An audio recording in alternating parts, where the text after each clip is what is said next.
All right, welcome back, everybody. Appreciate y'all joining us again today for the last session of the Youth-Led Programs virtual series. My name is Karen Lackey, and I am joined again today by Holly Jacobson, the Youth-Led Prevention Coordinator, by Jenny Kinganelli, who's our Regional Learning Collaborative or CLE Coordinator, and of course, Kayleigh Klepper, who is our Youth Advisory Council graduate.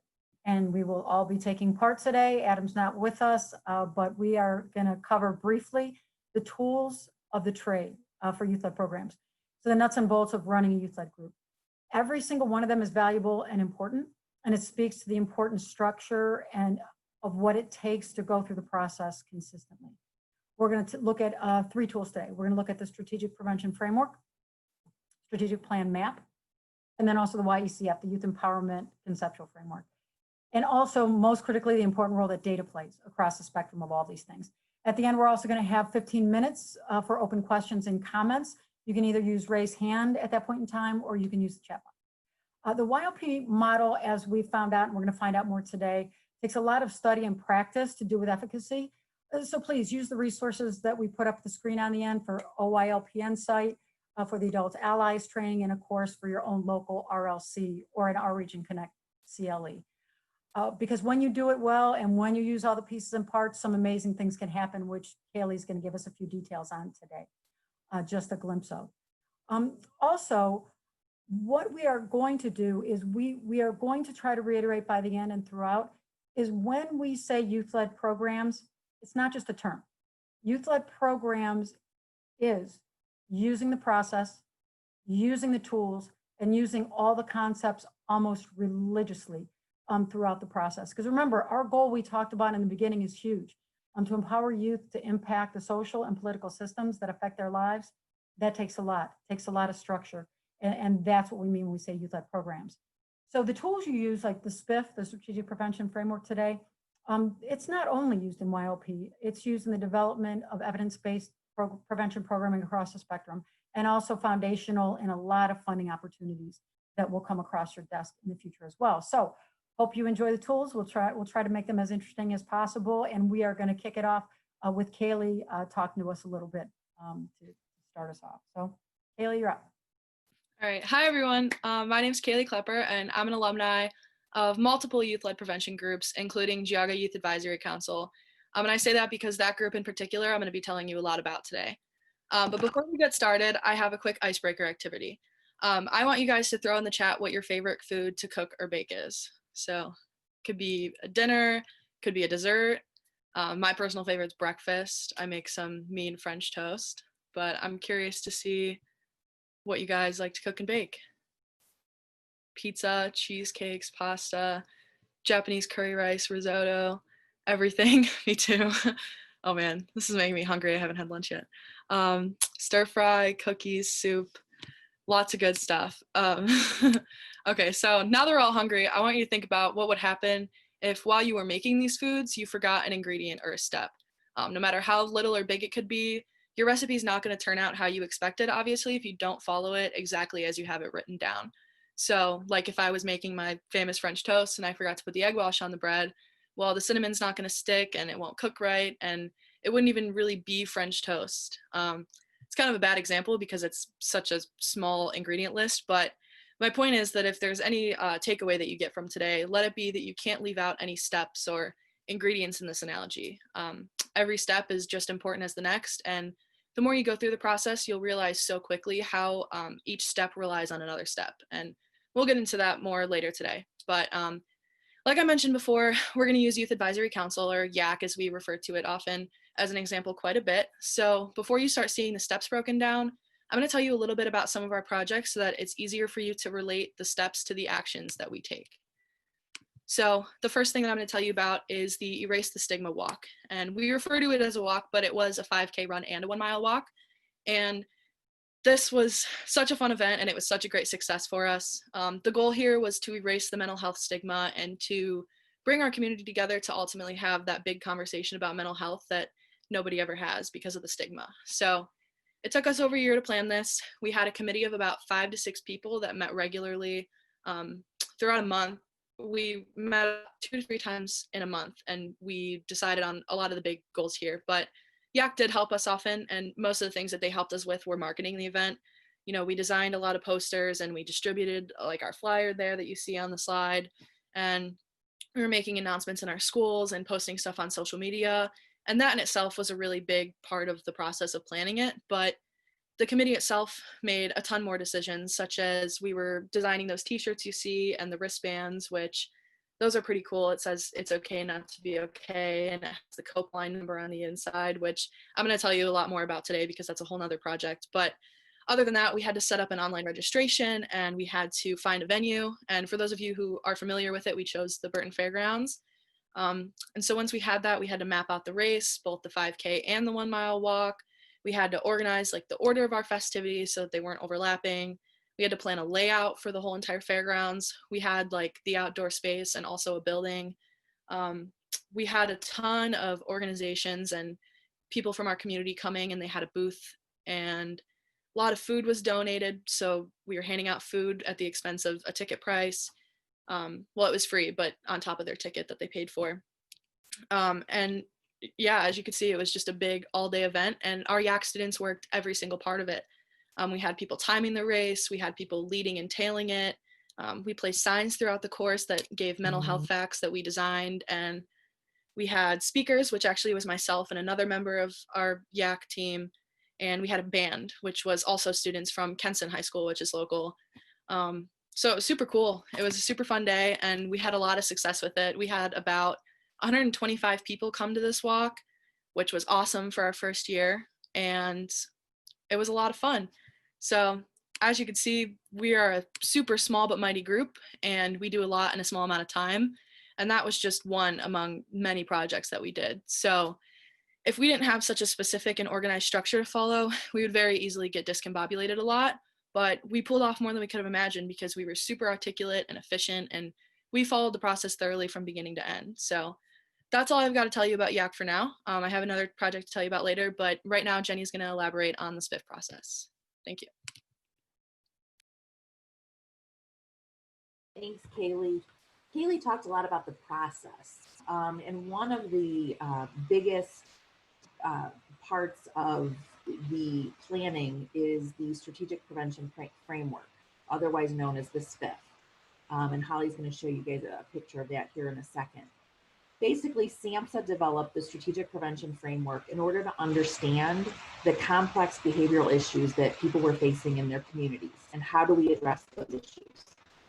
There are 5 steps to the SPIF and 2 guiding principles that offer people who are doing prevention planning a really comprehensive approach to understanding and addressing those behavioral health problems that people are facing in their communities.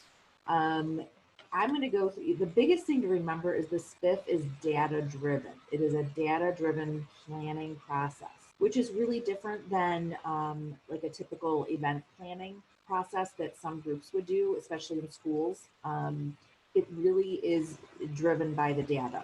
The first step, and I'm going to go briefly over the steps of the SPIF, but as you'll notice, it is a flower. This is not a linear process by any means. And what I mean by that is you start with assessment. So you want to know, what is the problem? You know, the last learning series, we took you guys through our snowball fight. And that's where we really start brainstorming and talking and asking people, what is the biggest problem you see in your schools or community? And that's all starting that assessment piece. We want to know, what do the youth think? What are they going to identify as the biggest problem that they want to focus on in their school or community that they want to focus on changing? And then we want to know, well, what are some of the causes of those problems?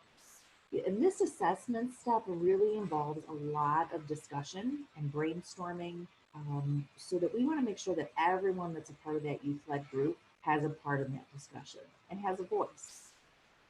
After that, we go to capacity. So now we have to ask ourselves, okay, what do we have to work with? We've identified what the problem is, what the main issue is in our school and community. Now we need to know, well, what do we have to work with just to help solve that problem? And this is where the group really needs to build up their own resources in order to address those identified problems. And resources that come into mind can be information, community resources, money, time, buy-in from stakeholders, community connections. All of those things are part of capacity. And one thing you'll hear a lot of us talking about in youth led is as they're brainstorming. Can you hear me, Holly? Okay. As you're brainstorming the problems and as you're going through this process, you're constantly asking yourself, do we have the capacity to do that? Okay. Sorry, I'm noticing that my audio keeps cutting out.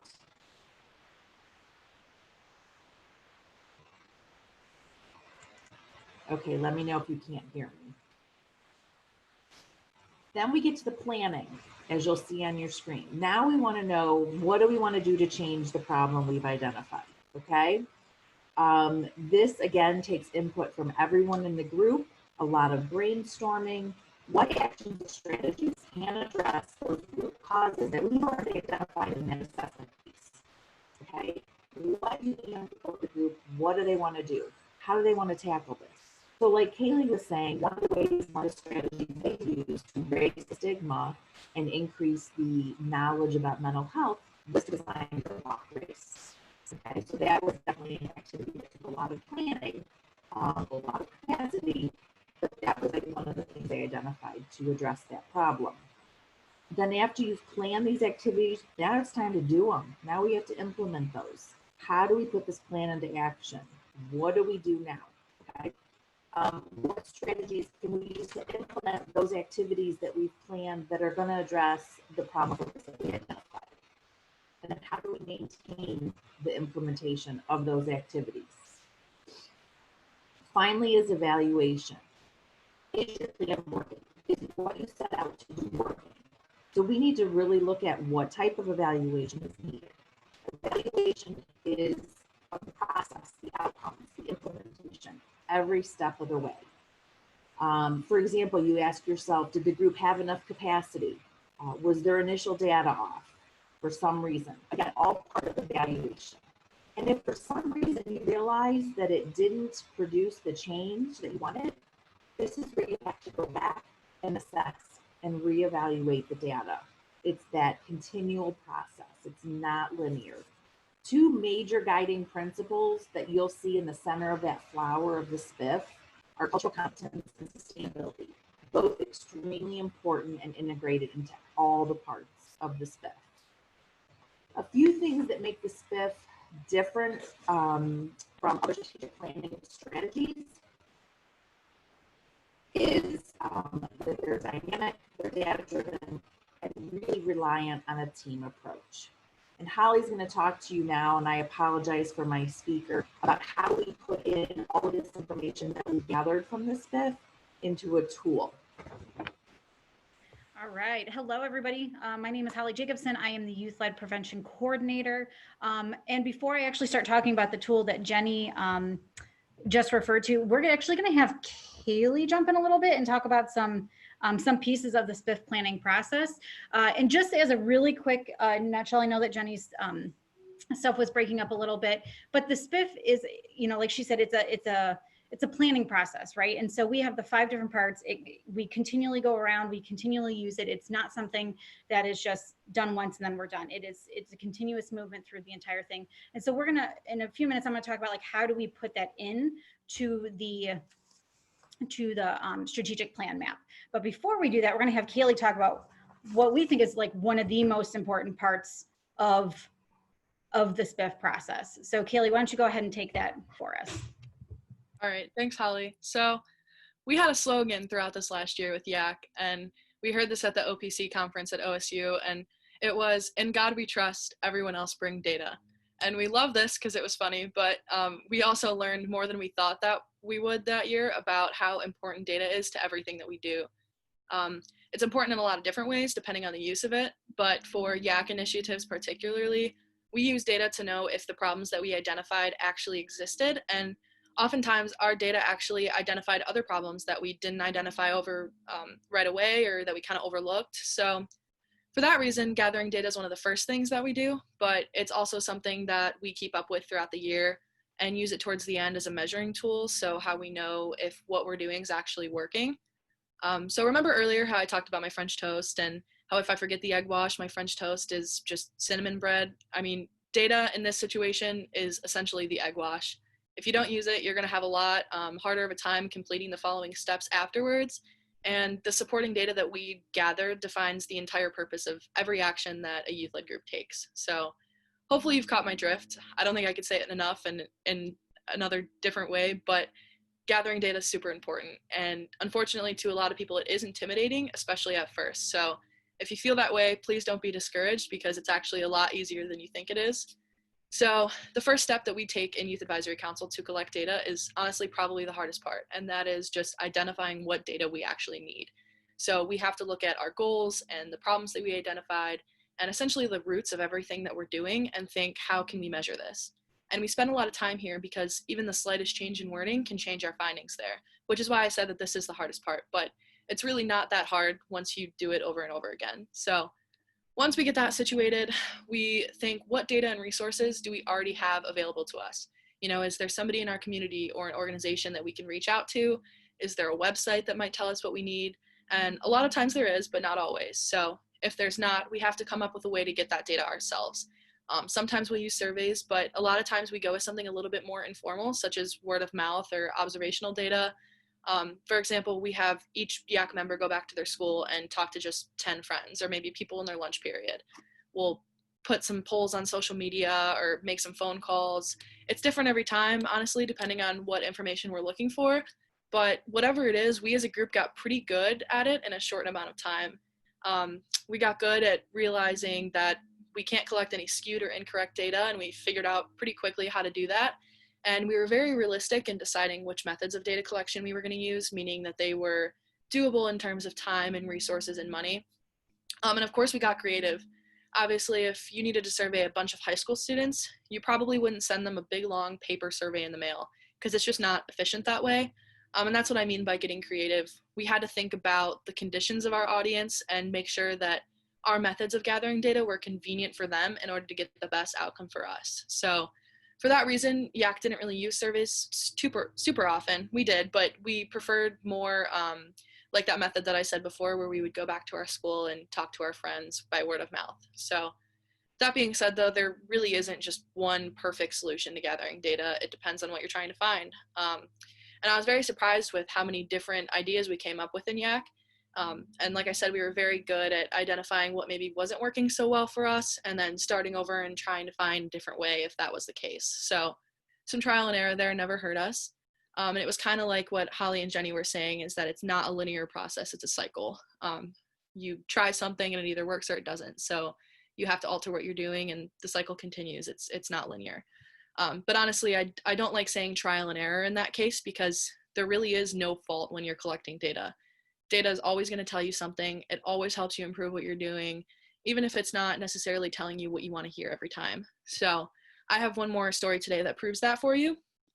I mentioned before, one of our projects was the Erase the Stigma 5K run and 1 mile walk. But like I said, that was only one among many of YAC projects. So one of the things that we did pretty often was meet with different community figures and organizations to gain a different perspective on the things that we talked about. And early on, we met with an organization called Ravenwood, which, for those of you who don't know, is our local community behavioral health agency. And we initially met with Ravenwood to learn about the Geauga County Cope Line, which is a crisis hotline, but they also, it's kind of like a warm line, and it's ran by Ravenwood, which is why we talked to them about it. So after we were finished learning about the Cope Line, they showed us their poster. And we were like, whoa, this is not a really good visual of what the Cope Line is. And I personally don't know if I would ever call that number for that purpose. So this is what it looks like. As you can see, it's very black and white, very gloomy. The faces are very depressing. It's got suicidal in big letters. And we didn't think it was a very good representation of what the Cope Line was. So we went to Ravenwood and said, we can help you with this. We can rebrand these posters.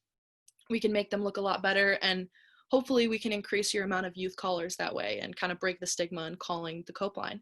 So that's exactly what we did. These are what the posters look like after we rebranded them. We have the one on the left, which is kind of a prism, and that was we kind of wanted to target that more towards the youth. And the other one was more of an adult design. It was very relaxing, and just overall, as you can see, both of them are a lot more appealing to the eye, a lot more happy, and give a better image to the cope line. And so what we did early on was we took these 2 posters and we went into our lunch periods, and to get some data for ourselves, we walked up to people at their lunch table and said, 1, which poster do you like better? And 2, do you know anything about the cope line? So that helped us both get data and see who knew about it and which one they liked better, but it also was a good way to promote the cope line by word of mouth. So, but we needed some other data. So before these posters went out, we met with Ravenwood again to see how they collected data about their callers.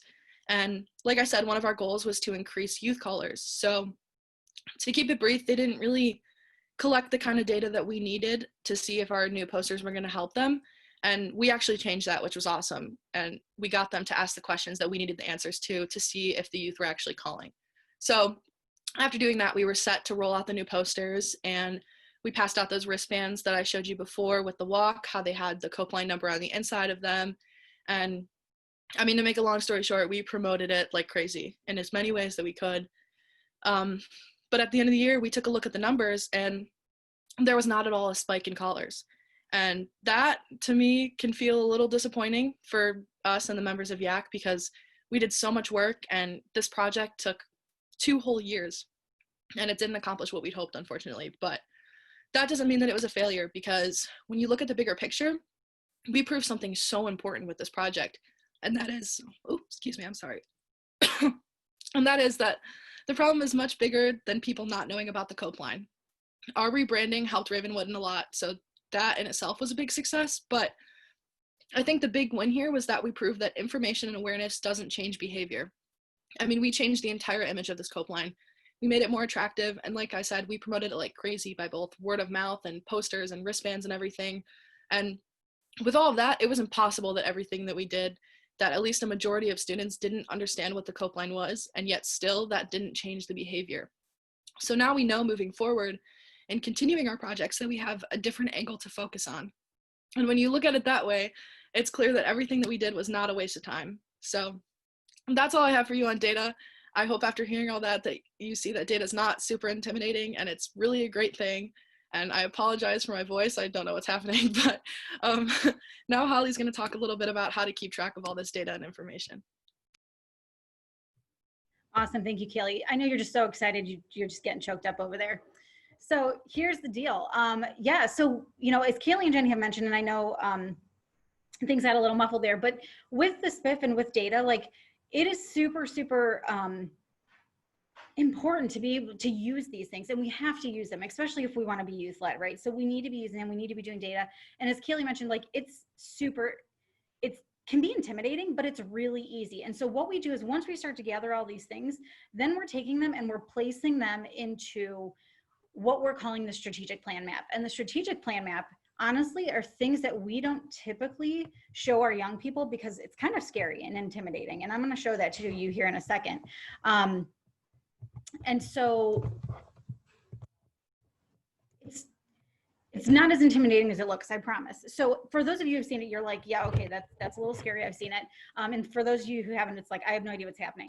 So here's the deal. Everything that happens in the SPIF literally is taken and placed into this map. This map is a guide to make sure that we, one, are hopefully following the process, but two, using it to really make the best achievement in whatever your goals are, right? So assessment, which is the most important thing, you are identifying the root cause. You are figuring out what are those, you know, what is the problem of focus, right? And then what are the root causes of that? And so with that, we're going to place those over here on the left side of the map, right? And so that is going to help us like really start to identify like what is our problem of focus, what are the intervening variables, and then what strategies are we going to use? And a lot of, you know, for those of you, obviously most of you who do prevention, you know that we have 8 million different types of strategies that we can be using that fall into the 6 CSAP strategies, right? And so that's our strategic part. That is honestly, to me, I find that the most fun because originally data was super, super scary and I didn't want to do it. And Karen was like, no, you're doing data because it's super important, but it really is intimidating. But now that I've used it, I've gotten better. But what I find super fun is the planning part of it, right? The planning and the implementation and seeing what that happens. So our CSAP strategies are actually going to go right into kind of near the center of our map. And so all of this is really showing what our young people want to do. And by doing these things, what do they expect to see change? And that's where the outcomes are on the other side of the thing, right? So we have 2-year and 5-year outcomes. And I have 2 things to say about this. One, first off, let me just say, I love that Kayleigh kept saying, I think she said it 2 or 3 times, like, we did so much in a small amount of time and it took us a year to plan this. Now, most people are like, a year to plan it, that is way too long to plan something. But we had a group of young people who literally stayed with this well, it's been over 2 years that they've stayed with this project, but they spent an entire year planning one event, right? Like, how many people do that? It isn't something that like we go 2 years and we're done, right? Our goal is to implement permanent structures and permanent strategies that are going to continue to create change even after our young people have left or have graduated. If you see the long term over here, it says 5 years. I don't know about you, but I don't have my students for 5 years, right? They're like in and out and gone in like a blink of an eye, and you know, they're old and getting married and you're like, what just happened, right? So with that 5-year is really those permanent structures that are being put in place that have been created through the CSAP strategies. So again, we don't know what those outcomes are and if what we're doing is working if we don't have our beginning data and working through this plan map. And so this map is really a fantastic tool to make sure that we're following through those steps. Okay, so that's really quickly what it is in a nutshell. And I'm actually going to have Karen, she's going to start to talk more about, like, now that we know the tools and things we're using, how do we make sure that we're putting it all together so that our group is together? So I'm going to go ahead and pass it over to Karen and let her take it on from here.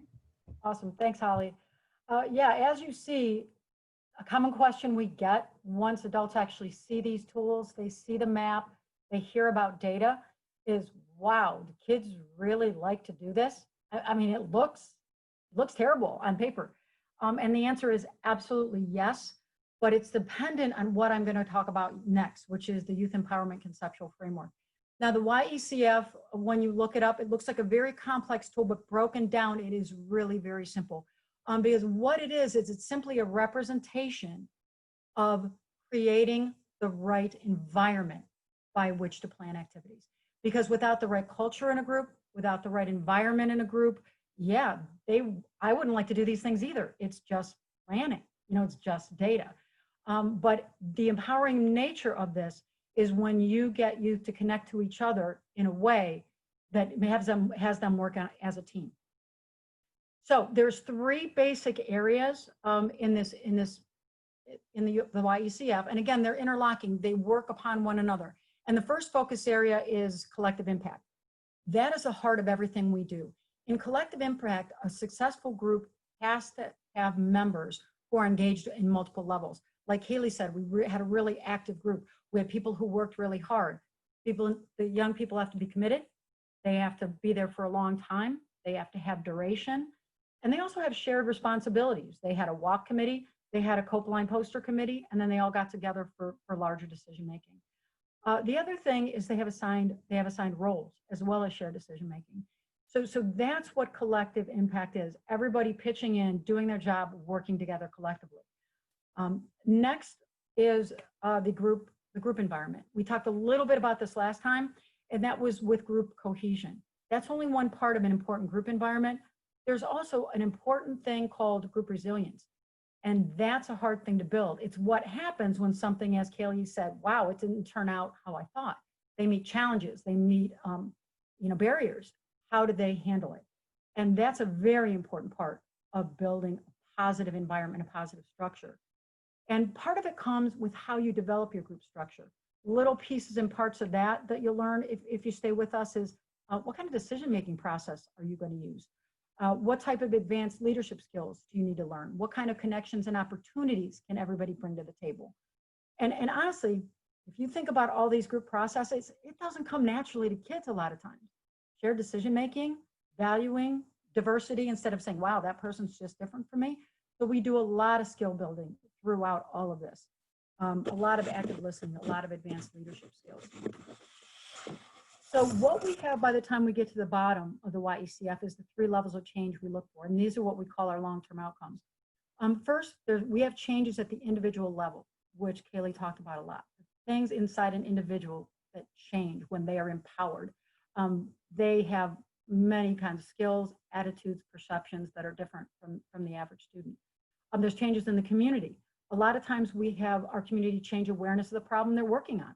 They didn't know a lot of those things. Maybe they didn't know about the Copeland poster. And then changes in attitudes, especially this is my favorite, because what happens is when young people lead and they take on this responsibility, adults look at them differently. Adults value them differently. And a lot of times they're viewed as resources, not the problem. And that's one of the coolest changes. And then finally, changes in the group. The group functions of one, as with satisfaction, they start to share resources, share information equally. So those are some cool changes. And in the long term, the changes are even more amazing. Again, in the same 3 areas. You know, for youth, as we know from a lot of our graduates over the last 6 years, they truly become lifelong change agents. It's just the way they look at things. They become lifelong problem solvers and very, very active citizens. At least it's been my experience over the years. For the community, in the long term, we will see changes in the problems they address in their schools or in their community. That's the most important thing. But even if over a 1 or 2 year period, the problems don't change, they a lot of times have set up the policy, you know, such as the Ravenwood policy to focus on data. We have a school district that now does a mental health behavioral screening every single year for all students because of a youth-led group that started that activity. So these are long-term policy changes. And then the groups, of course, they become self-fulfilling. The group becomes a standalone. They are representative of leadership in our county. If you ask any of our judges who YAC is, they'll know what YAC is. We've had superintendents in the meeting say, wow, this is a tough problem. Let's see what the YAC kids think. It happens. They have become self-sustaining. So again, some amazing things happen when you use the process, and especially with the YCF, set up the right environment. And that is the role of the adult ally. It's hard, and it takes relationships, it takes communication, it takes effort. So I am trying really hard not to go over here. That was really a quick assessment. But with that, we are going to conclude our learning series, but a few very, very important things. One, please hang on, and we are going to get ready to do some question and answer. You can unmute yourself and raise your hand, or you can just pop something in the chat box. We are so happy you joined us for this series, because I'm telling you, I know a lot of the people on here, you guys have all done amazing things. I hope we've given you something to inform your work that you do with groups, or hopefully we've motivated some of you to create your new, a new youth-led group, and we hope you do that. Finally, we have a link we're going to pop in the chat box. Please let us know what you thought of the series and fill out our evaluation. It takes 3 minutes, I promise. We practiced it. So with that, I'm going to get started with questions and answers. If any of you want to pop something into the chat box, that would be fantastic. And Kayleigh's going to be monitoring raise hands. Karen, Cheryl wants to know, will we email the resources that were shared today? Yes, actually we did. We are going to have a small packet of handouts, very basic stuff. And we also want you to have in print as well, or an email, all the resources on the screen. So we'll do a follow-up. We'll do a thank you with even people who aren't on today.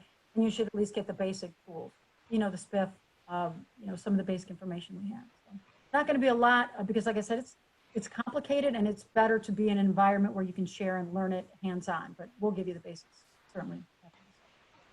For everyone who doesn't know how to raise your hand, you have to go to the bottom and click the participants box, and then a box will pop up that says raise hand at the bottom right corner of it.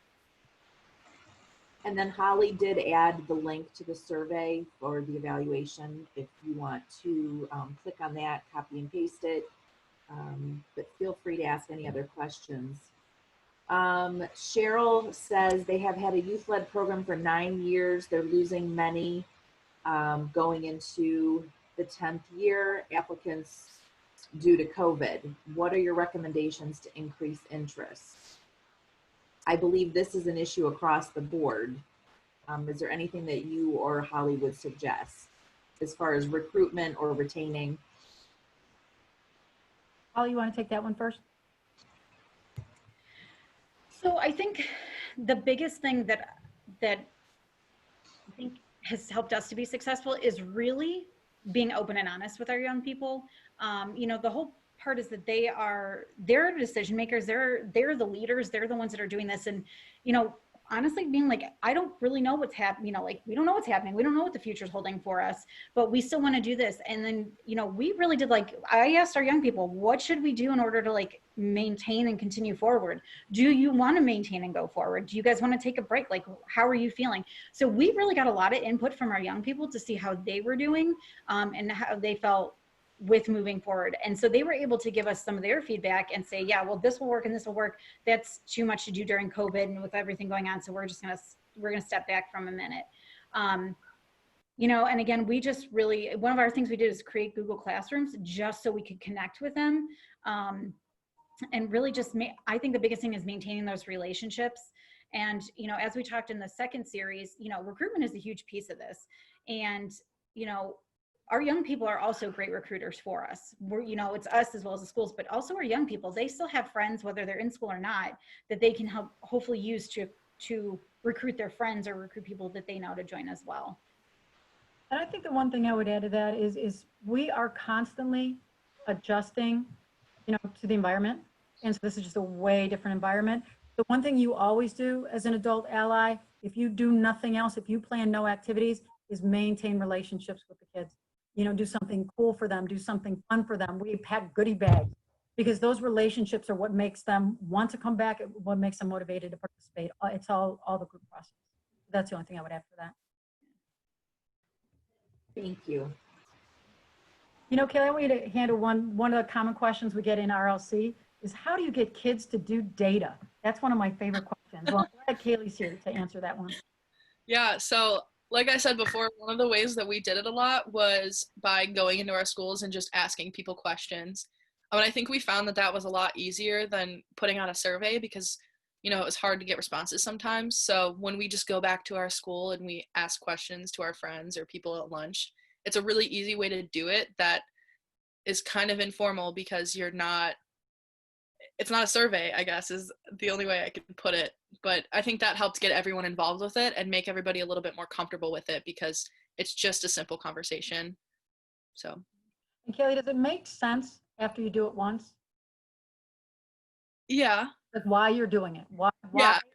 Yeah, it does make sense. Yeah. Can I throw something else on there too? From the adult ally perspective. So I think one of the things that, because if you say, hey guys, we're going to collect data, students are like, oh, no, I'm not doing that. One, that sounds like work. And that sounds like too much stuff I don't want to be doing. And so one of the things that I say is like, how you guys have such amazing initiatives and things that you want to do, but how do we know if those are actually going to work? And so I really just posed a question, like, how do we figure it out? Like, how do we know if what you're doing is working? And 99.9% of the time they come up with data on their own. Well, we need to ask, and I'm like, that's a great idea. Who would have thought to do data? That's perfect. And so really just using their ideas and then going into how do we collect that? What does that look like? So that's how I take it from the adult perspective. And then, you know, Kayleigh had a great job with what she did with the group. I think like I took a statistics class. So in high school, I learned about how to do certain sampling and all this stuff about how to get good data for a survey. And I think that like outlook from a class like that is kind of intimidating because we didn't realize going into everything that we did that it could be simple as just asking somebody a question. You don't have to go all into detail and do like a stratified sample and pick every 10th person that walks into Walmart, like stuff like that. It was a lot less complicated than I think we thought it was because that's all we knew about it. So Any other questions?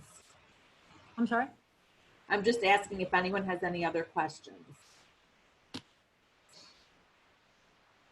If not, I'm going to give my one last favorite RLC question we get all the time, and then we will be just about on time to close up.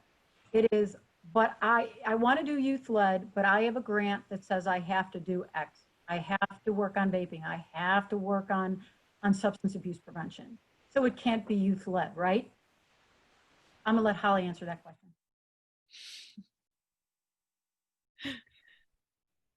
That's a great question. So yeah, see, I get that a lot, and they say, yeah, and I have a hard time because sometimes people say, oh, well, we do youth led, and I told the kids that they had to focus on vaping, and it's like, well, that's really not true youth led. Like, if you're telling them what to do, that's not youth led.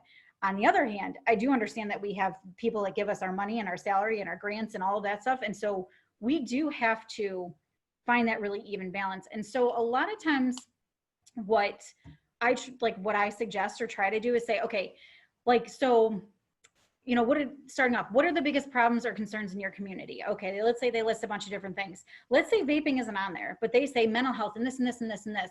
Well, there's ways that you can ask questions and do the 5 whys to get down to why, if their biggest thing is mental health, like, why is mental health such a big deal? What are some coping mechanisms? Oh, they might be vaping. Oh, is vaping good? So there's ways that we can work through the process and help identify the bigger problem, but still the things that we're doing are going to long-term affect those vaping. But you're not necessarily saying, they're saying, well, we're an anti-vaping and this is what we're doing. No, we're working on mental health and positive coping skills, which is going to decrease our negative, which is vaping or self-harm or et cetera, et cetera.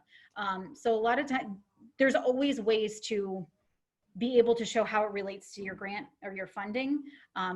But you just have to guide the young people in a way to, like, figure out how that it goes together.